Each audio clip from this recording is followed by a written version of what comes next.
12 సంవత్సరములు ఈ యొక్క జైన మతం యొక్క సిద్ధాంతములను జగత్తునకు చాటుకుంటూ వచ్చాడు. He propagated principles of Jainism for 12 years.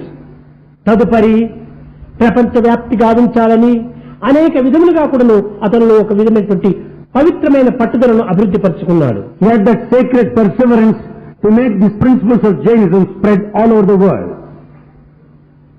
ఈ యొక్క పవిత్రమైన పట్టుదలను మొట్టమొదట గుజరాత్ లో ప్రారంభించాడు. Such a sacred perseverance he started in the state of Gujarat. Magadha రాజ్యములో పోయాడు. Magadha. Then he stepped into Magadha. తర్వాత రాజస్థాన్ వెళ్ళాడు. He went to Rajasthan. ముఖ్యంగా ఈ 3 రాష్ట్రముల యందు మాత్రమే ఈ యొక్క జైన మతమును అభివృద్ధి పరుచుకుంటూ వచ్చాడు. He developed Jainism in these 3 states prominently. అయితే ఇందులో ఉండినటువంటి యొక్క ప్రధానమైనటువంటి యొక్క సూత్రములు ఏమిటి? However, what is the main principle of Jainism? ఇతనికి యజ్ఞములు యాగములు అంటే విశ్వాసము లేదు. He has no faith in yajna and yaga. కానీ జన్మరాహిత్యమే మోక్షము అని ఇతని యొక్క సిద్ధాంతము. His main theory is to birthlessness is the way of liberation. ఈ మోక్షమే జీవునికి పరమావధి. The main aim of the individual is this liberation. కనుక ఈ దేహం ఉండినంత లోపలనే ఈ దేహం చేత పవిత్రమైన కార్యములు ఆచరించి తద్వారా మరుజన్మము లేకుండా చేసుకోవాలి అని ఇతని యొక్క పట్టుదల. So long there is this body, one should undertake good actions and see that he would not be born again. ముక్తి అనగా జీవితంలో ముక్తాయమే ముక్తి అని. ముక్తాయమే ముక్తి. ముక్తాయం అంటే లాస్ట్, మరి జన్మం ఉండదు. The liberation meant that one would not be born again because of sacred acts. మనం ఎప్పుడు తిరిగి భర్త వస్తుంటుంది, అది పుట్టుక మనకి ఎప్పుడు సంభవిస్తుండాలి?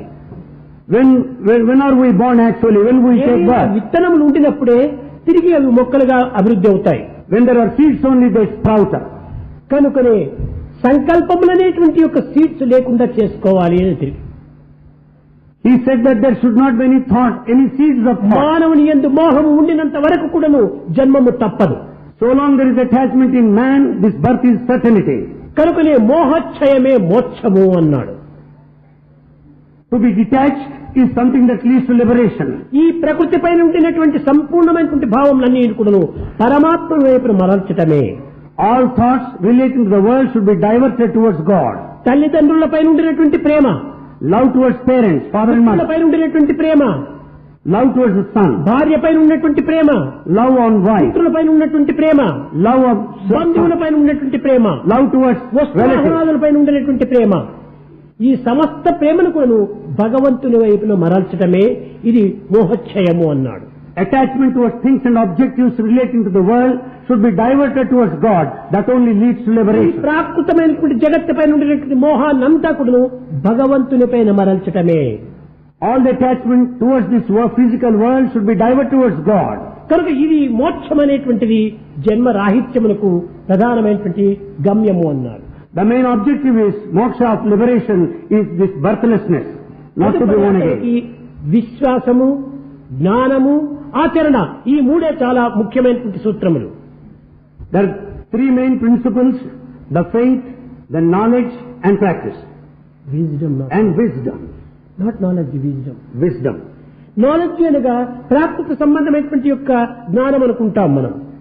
Knowledge we take that is the worldly knowledge. ఇది ఆధ్యాత్మికమైనటువంటి సంబంధం లోపల ఇది విజ్డమ్ అంటారు. The spiritual knowledge is called wisdom. కనుకనే ఈ విధమైనటువంటి యొక్క జ్ఞానమును, విశ్వాసమును, ఈ యొక్క ఆచరణను మూడింటిని మనం అనుసరించినప్పుడే దివ్యమైనటువంటి మోక్షం మనకు లభ్యమవుతుందని అతని విశ్వాసం.